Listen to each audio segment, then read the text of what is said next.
Hey everyone, Jim T. Graham with RC Groups. We're back with our ZAP Glue how-to series, but this week it's different because we have had a contest. But before I go farther, I want to say hello to Mike from Robart. Mike and I have been sitting here talking for a while. What's happening, Mike? Hey, what's going on, Jim? Life is good So, over here, and we're yep, looking forward to doing this today with you. exactly. We put together the concept of this contest because there were questions. We would post videos and people would ask questions.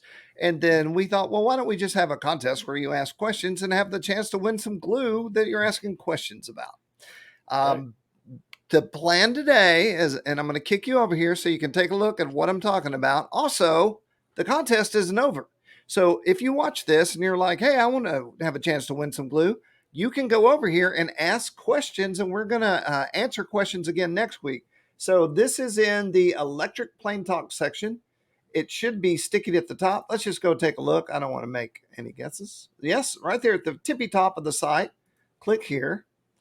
And it is the ZAP Ask Me Anything contest where you can go, just like others before you, and ask a question about any ZAP glue that they sell, from 5-minute epoxy to thin CA and more. Also, you can see the videos that we've done up to date talking about all the different kinds of ZAP glues. So that kind of lets you know where we're headed here. With that said, we're going to jump over to Mike because I want Mike to tell the first two winners what they have a chance to win. So for the first two winners today, you're going to get 3 bottles of glue. You got our thin, our medium, and our thick, as well as a bottle of the aerosol zip kicker. So that's number one. And the next winner is today, because we're going to give 2 away. You got the 5-minute epoxy, a 30-minute epoxy, and a finishing resin. So that's what we're going to be giving away today. I've got numbers in here from the 1 through 5. We'll be picking 2 of these out. We'll go after we go through the questions here. So what do you think? ZAP can be used as a perfume. The ladies love it. I'm not ZAP. Kicker. Kicker can be used as a perfume. Oh yes, the ladies absolutely love it. Yeah. They do love it, but don't spray it on your skin. No, please don't. So, yeah. So you want to just jump right in on this, Jim? Yeah, we're going to go. Mike says he's going to go with the questions in order that they were asked. And here we go. And like this first one's kind of long, so I'll paraphrase it. Why do you not put on the boxes right on this pink section here? Jim, why don't you put me up on the screen there? Okay, this one here. Sorry, that's me. Oh, there we go. Why do you not put the PSI ratings right in this section right here? And then compare and contrast the use of baking soda instead of a zip kicker. So if you look at and on what's called a PDS, a product description sheet or product detail sheet, and those are available from any one of the reps. So if you contact Robart, Frank Tiana, or House of Balsa, we can get you a PDS. What the testing on these is tested with steel, the metal steel, because then the substrate doesn't break. And so that's the testing on these. And I had it pulled up last night when I was doing this, and I will pull up for I'll pull up a PDS in front of me here while we're talking. And I apologize for the delay here. I meant to have this up also. Here we go. Okay, so our quick set formula. So the shear strength of steel is 1200 psi, plus or minus 20%. Okay, so let me go back to you. And where could they find this? They'll just have to contact any one of the reps and we'll be able to send it to anyone you want. Okay. We don't test it with a wood substrate, and and I'm just doing this out of inference instead of actually talking to the chemists of why we don't test PSI off of wood is because wood will typically break the wood substrate will break before the adhesive does. That's how you know you're getting the wonderful bonds. We've talked about this in our videos. Right. All right. And I'll be honest, we probably don't put that number there because, well, we kind of want to use that for some other marketing materials. We're the total adhesive system. That's our tagline with quite a bit of our marketing stuff. So Okay. if you were to put a number on there, that number would only be good for steel. It would not apply to balsa or hard oak or all the thousands of other things you might glue something to. Correct. Yeah. So we test them. There's a number for on our PDS sheets for steel and ones for aluminum. That's how Gotcha. our data sheet is put together. Okay. Okay. The other part of this question was using baking sodas as a accelerant, okay, or a gap filler and things like that. I don't use this process. I know many people out there. I know a lot of modelers that do that. We talk to them all the time. My theory behind it is I'm going to pick the right glue for the right gap that I'm filling, and then I allow the chemistry of the glue to bond everything together. That's my theory behind it. So if I need something thicker, really thick, I will go ahead and grab the slow ZAP to fill in that really large gap because it's designed to do that. Okay.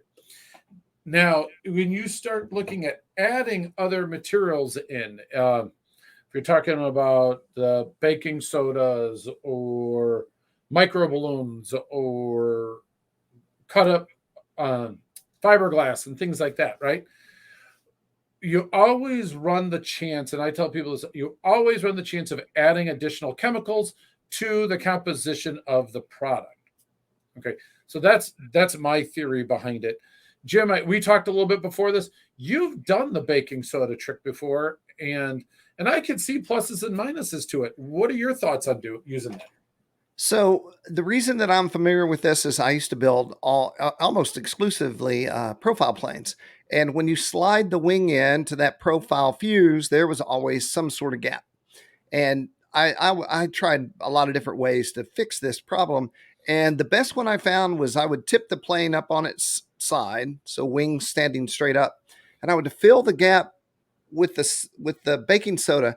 And the tip that I'll give you, and of course this is unofficial and just coming from me as a builder, Mm-hmm. is whatever you want that to look like when you're done, before you put your thin CA on there, like if you want it totally smooth, you need to take a credit card or some sort of business card and make sure everything's smooth. Get all the baking soda off any surface you don't want it to adhere to, because the second that you hit it with thin CA, it's going to turn into this porcelain-like hardness Mm-hmm. that I wasn't even successful in smoothing it or grinding it, or you got what you laid down. Right. That was my other note here is you can add height because you did not do that credit card squeegee method to get that off. If you've got humps and bumps in that, it takes a lot to sand this stuff down. Yeah, it's not worth it. You just leave it. Yeah. So, especially so if you're going to be doing the gap filling process, if you're going to be using an additive like a baking soda, and then you're going to go to fiberglass afterwards, you're really going to see those humps and those bumps and things like that on there when you go to prime. So that's my 2 cents on that one. All right. That's good. Question number 2. Number 2, can you tell us the history of ZAP glue products, including any ownership changes and why, plus the history of CA glues? So ZAP glues, on the back, you'll see right there. They're made by Pacer Technologies. Pacer Technologies out of Rancho Cucamonga, California. So Pacer Technologies was the original super glue. So if you remember the guy with the hat, the hard hat, that commercial, that was the original super glue. I had no idea. Okay. So that is the parent company that is the manufacturer of ZAP glues. Okay. Now, it was recently purchased by a company out of Spain that is keeping everything in Rancho Cucamonga, California. We are not moving any of it out of the country. So we still have our chemists and our main and all of our corporate headquarters and everything for Pacer Technologies in the States. Okay. Now, a lot of our glues are actually the CA glues are made in Taiwan. So the CA glues are made in Taiwan. Our epoxies are made here stateside. And then, Japan. Our flexi tips, Nice. those are made in Japan. So the reason that Pacer sold out is the owners of that they were ready to retire. They've retired and they had found a good buyer for them. And I'll be honest, the new Spanish company is doing great. We meet with them all the time. We're looking at making some new products. We're looking at bringing some of their products in line into the ZAP line also. So it actually has been very good. This purchase has been very good for the hobby industry because we've got some new stuff coming through.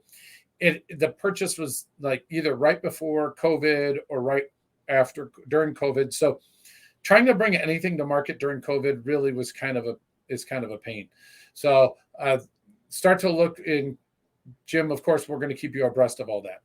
Okay, awesome. Okay, real quick, I just did a quick Wikipedia search. CA glues are actually, it looks like the first one was in 1947 by the BF Goodrich Corporation. Their chemists had put it together. So just a quick one. All right, number 3. I'm always gluing my fingers together. What do I do? Debonder. It's concentrated acetone.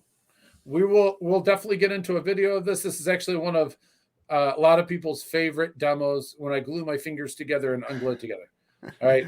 It's acetone in a jelly form. This is what you need to get. Okay. Does anybody remember the ads from the 70s? No, I didn't have those ads. I contacted Carol over at Frank Tiano's office. She sent me some of the older ones, and they didn't have any of the some of the other details that were in there. But we really didn't go all the way back to the 70s. I was able to grab a couple of things from the 80s. Jim, if you want, I can send you some of these old ads, and let you do what you do with them. I have a sidebar story. I'll make it super fast. I always saw the lady on the Telemaster box. She was laying in grass next to the plane, and it was obviously the 60s, Oh, yeah. And I've seen that so many times. And this is crazy. One day I'm back at Hobby Lobby International in the back area doing stock. And the box, they they made the Telemaster, was sitting in front of me. And then the owner's wife was talking to me. And as she was talking, I looked at her and looked at the box, which happened to be in front of me. And I said, "Is that you?" And she got really embarrassed. Her face turned red and she left. And it was her. Oh, how good. crazy is that? All right. So the last one for the day, number 5, is a great question. I've been using BSI, Bob Smith glues, CA glues. What's the difference in the benefits over ZAP adhesives, right? Now, I'm not going to talk down about any other company. That's not how we do business. That's, BSI, they're probably very good people. I have not had any conversations with BSI. We go up against them all the time. I've got some hobby shops that they only want to carry BSI. I've got some hobby shops they only want to carry ZAP. Some of them carry both. When you're talking about the ZAP industry, right? ZAP glues, we've been supporting the RC hobby for years upon years upon years. You've got the 3 distributors, so Robart, House of Balsa, and Frank Tiano. We're all in the RC community. And so we're working with the glues as well as other things, right? Robart with the retracts. House of Balsa has got, they've had planes over the years. They've had different types of tools and things of that nature. We all know Frank Tiano. Unfortunately, he did recently pass, and he has been a great ambassador to the hobby, also with Top Gun and Florida Jets, as well as some of the other products that he's brought to the market. And all of us have supported the ZAP glue line, and we know how good the glues are. We use them. We use them in manufacturing. We actually use ZAP glues in some of our manufacturing processes here. So over the years, it's been a staple in the market. We're here to answer any questions you have. If you want those PDF sheets, just email one of us. We'll get you those. It's not a problem. So they have been tested, not just in the labs, but out on the flight lines. There's a lot of people that trust ZAP glue to make sure that their plane, their car, their boat, their train, their whatever does very well. And it's also crossed over into other industries. So we are not just a hobby glue. Okay. We are used in so many other industries that it really shows how good of a glue this is. So that's my sales pitch. The difference between BSI and ZAP. I don't have a chemical breakdown between the two and really get in depth on it. So that's the 5 questions for today, Jim. Okay, so I was just sitting here thinking it's time, of course, to pick some winners, right? Yep. So what I'm thinking is for the video, we'll announce the winners in the video. I'm going to make a post in the contest thread that says to find out if you're a winner, watch the video. We're going to see how that works and see how quickly the winners respond to me. I will take care of the winners one way or the other, but I want to make the video tell it before the thread, disperses the end. Sure. So you want me to pull Let's the do it. winner? Let's do it. A All true random generator. The yes. box. The box of numbers and mixed it up and all that fun stuff. So number 1. Whoa. Well, he should win for kicking everything off. That is V35B Flyer. Yeah. V35B Flyer. So if you see this video, shoot me a PM. You can find me right at the top of the contest thread and say, I am V35B Flyer, and I'm going to want your name, address, and phone number. And now we'll go to winner number 2. That's number 2. What are the odds? And that is user J40. And J40, do the same thing. If you see this, shoot me a PM on RC Groups. We'll get your information. We'll send it to ZAP, and bam, you'll be gluing your fingers together in no time. And then just to make sure that we're not cheating, okay, there was number 4, there was number 3, and there was number 5. All right. So that's that. Thank you all so much for your questions. We will keep going down this path, and we look forward to it. And Jim, you're going to get me their contact information, and Robart's going to go ahead and ship the glue out to them. That's right. And so once again, this contest isn't over.